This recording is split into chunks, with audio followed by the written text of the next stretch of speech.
Selamat datang di Care Active Channel. Langsung aja kita ke topik pembahasan utama.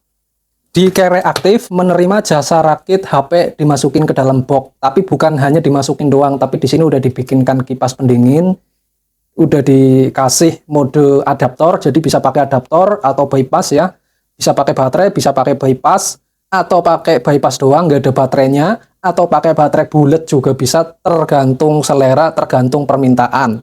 Ya, jasa rakit full. Kayak gini. Nah, untuk harganya berapa bisa DM aja. Kalau misal dikira mahal, boleh bikin sendiri aja. Nah, di sini saya akan jelasin, Bang, aku mau bikin HP dimasukin ke box kayak gitu. HP ku Oppo, Vivo, Xiaomi, apa bisa? Semua HP bisa. Kalau cuma modif kayak gini, semua HP rata-rata bisa ya. 95% bisa lah ya. Nah, permasalahannya adalah, kalau misalnya teman-teman, aku mau modif kayak gitu, tapi mau beli casingnya aja, Bang. Ya boleh. Tapi ada syaratnya, kalau teman-teman mau beli casingnya aja, jadi mau ngerakit sendiri biar lebih murah katanya, biar lebih puas, ya boleh. Tapi ada syaratnya. Syaratnya adalah, sebelum kalian beli box casing, minta bikinin casing di Care Active, kalian harus ukur.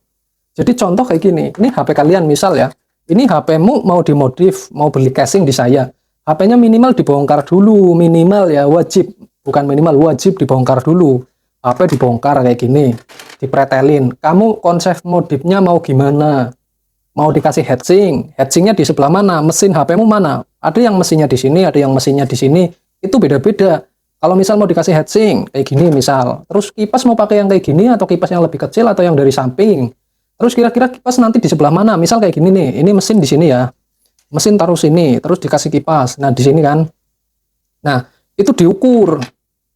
Diukur pakai alat ukur ya, jangka sorong biar akurat kayak gini. Nah, tapi jangan ngepres, dikasih space 2 atau 3 mili, ini kan 30,6. Nah, nanti kalau ngepres gini tabrakan, ini dikasih renggang dikit kayak gitu ya, diukur, dicatat di kertas. Kalau udah, nanti kalian mikirin lagi, ini pakai baterai biasa apa pakai baterai bulat. Kalau pakai baterai bulat ada yang namanya holder baterai. Ini holder baterai mau ditaruh di mana? Di sini. Kalau di sini apa tadi nggak mentok kipas? Nah, ini heatsink kayak sini. Apa nggak mentok? Nah, dipikirin itu mateng-mateng. Oh, di sebelah sini, oke. Kalau agak di sebelah sini, diukur juga. Tadi kipas sama heatsink kan tebelnya sekian. Kalau ada baterai bulat, ini perlu tebel lagi apa udah cukup? Dicatat, ditulis. Kayak gitu dipertimbangkan. Kemudian, ya, kayak gini ada yang namanya colokan ini, 12 volt. Ini mau dikasih kayak gini misalnya. Ini mau ditaruh di sebelah mana?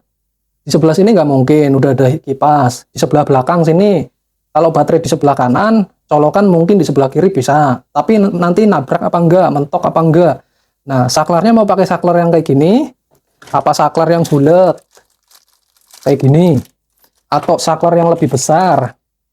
Kipas tadi juga banyak pilihan, ada kipas yang lebih kecil, yang niupnya ke samping. Itu dipikirkan matang-matang, ukurannya berapa. Dicatat di kertas, misalnya misal ya, aku kasih contoh, misal aku pakai saklar kecil, Bang, saklarnya ukurannya sekian, hitung aku pakai ini yang ukuran 13 ya, ini 13,4, kemudian lebarnya yang ukuran 84, ditulis ini ada 2 buah lubang nanti di sini sama sini misal. Nah, untuk colokan DC pakai yang diameternya berapa, ini diukur kayak gini ya. Nah, ini diukur yang kecil, ini yang belakang. Oh, pakai yang diameter segini, ditulis di kertas. Kalau udah, kalian gambar di kertas, sketsa HP kayak gini, gambar. Kalau udah, kipas ditaruh di sini, baterai ditaruh di sini, saklar-saklar taruh sini, ketebalan casing total sekian. Total tadi misalnya 31 ya, tadi misal. Ditambah 2 mili. 2 mili itu buat tutup belakang nanti, 2 mili. Saya bikin casing itu pakai tebel 2 mili. Kemudian, ini ya, saklar di posisi ini, baterai di sebelah sini, kayak gitu. Itu dipikirkan matang-matang, dan tidak semua HP itu sama. Contoh, HP Samsung ini mungkin mesin di sini, kalau dikasih kipas mungkin di sebelah sini. Kalau Samsung S8, S9, itu mesin yang panas di sebelah sini, kipas pasti di sini, bukan di sini. Nah, jadi beda-beda HP. Dan yang tahu ya kamu sendiri kalau sudah bongkar. Jadi bikin casing seperti ini, itu nentuin modifnya dulu, nentuin komponennya dulu, baru dipikirkan bentuk casingnya. Bukan bikin casing dulu baru dimodif. Salah. Nanti kalau bikin casing tebelnya ikut-ikutan kayak gini, ternyata di sini nggak muat. Nah, itu salah kaprah. Jadi nentuin komponennya dulu, letak-letaknya di mana, baru digambar desainnya di software 3D. Nanti saya yang gambarin sesuai dengan info dari kertas yang kamu tulis tadi. Kalau udah digambar, saya konfirmasi. Ini gambarnya kayak gini kan? Ada yang kurang nggak? Barangkali mau dikasih nama di sini, barangkali mau dikasih lubang, logo, atau apa. Boleh. Kalau udah fix, baru kita cetak. Hasilnya seperti ini, misal. Baru dikirim. Nanti kamu kalau HP udah datang, pasti pas. Pasti pas, presisi. Lubang-lubangnya, ininya, itunya. Nah, itu modif caranya seperti itu. Bukan bikin casing dulu ya, tapi modif dulu baru bikin casing.